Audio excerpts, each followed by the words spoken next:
Good morning, South Africa. I'm Sandra Mugwena from SABM. There have been festivities across South Africa after our Boks won the World Cup.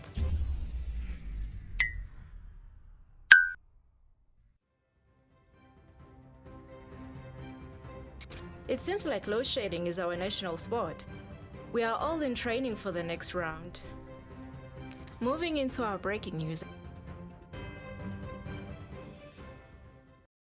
A decade ago, our nation faced a crisis with gender violence and corruption.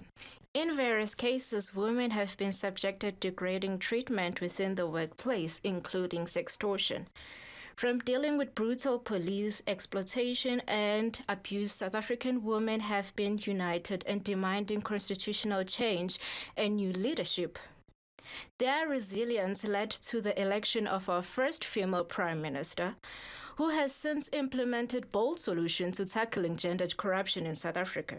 Join us for an exclusive interview with Prime Minister Siyanka Paulson at 11:30 today as she unveils new law to combat gender corruption.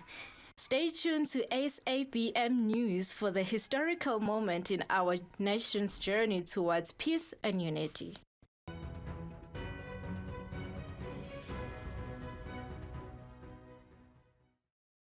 Protesters have taken to the street, demanding changes to ensure safer workspaces and a more secure South Africa for women. Let's go to our correspondent, Lesego Mkhize, who's at the heart of these protests. Lesego, what can you tell us about the situation there? Thank you, Sandra. I'm here in Johannesburg, Braamfontein, where thousands of women have gathered to voice their concerns.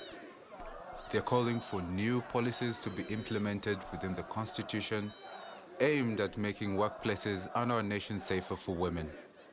I must say, the atmosphere here is charged with determination as they unite for change.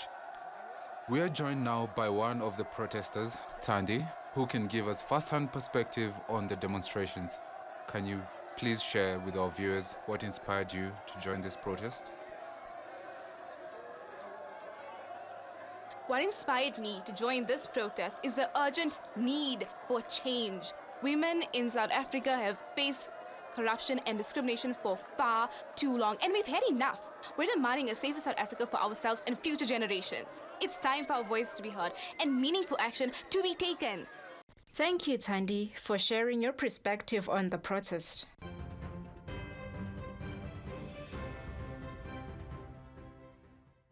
I think it's time to hear the government response on these pressing issues. Joining us now on the line is the Prime Minister of South Africa, Siyanka Paulson. Prime Minister, thank you for joining us today. Thank you, Sandra, for having me. I am certain you have seen the ongoing protest in the capital this morning. Are there new developments and solutions to combat the aggressive nature of gender corruption? Certainly, Sandra, there has been an ongoing debate within our parliament on how best to address issues of gender corruption and violence. I am pleased to share that we have reached a groundbreaking solution.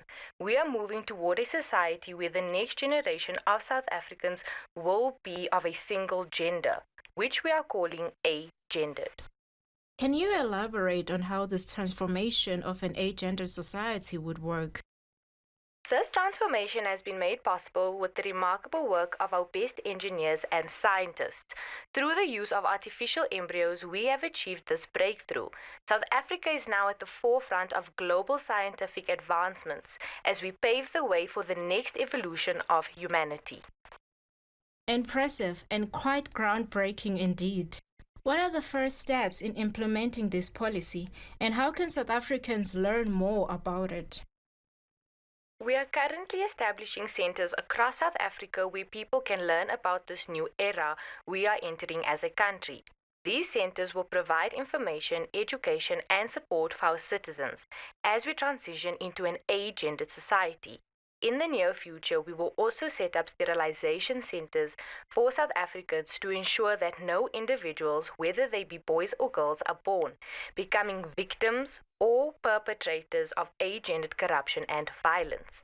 It's an exclusive approach to creating a safer and more inclusive society for all. Thank you, Prime Minister, for sharing this groundbreaking policy with our viewers. We will be following this department closely as South Africa leads the way in reshaping the future of humanity. Thank you, Sandra, for having me. We have our first caller on the line. Caller 1, please share your thoughts on the new age-gendered policy. Hi, Martin here. I've got to say, I'm really concerned about this new policy. I don't want to be sterilized, and I'm worried that this agender concept might not be as peaceful as they're saying. Who's to guarantee that they won't be more violent and aggressive, huh? Now, caller 2, you're on the air. What's your take on this new policy? Hello, this is Stefan. I have mixed feelings about it. I'm not thrilled about the idea of being sterilized, but I'm also excited about the potential of creating the next phase of human beings. I think the agendered might be beneficial for our society, but I can't be entirely sure. It's a bit of a gamble, isn't it? Now, let's take another caller. Caller 3, what's your opinion on the agendered policy? I'm completely for this new policy. I believe it symbolizes the end of violence in South Africa for good, I hope. And I think it's an innovative move that will certainly place South Africa in the spotlight. As for education, I wonder if we'll need a fresh approach tailored to the agendered. I can't help but think, will they be learning the same things that we learned? Will they attend the same schools that we attended? I'm really interested about what the system will do to cater to them now. Thank you to all the callers. We've certainly heard different opinions on this matter, and it's clear that it's a topic that sparks strong feelings. For more updates on the situation, stay tuned to SABM. Where we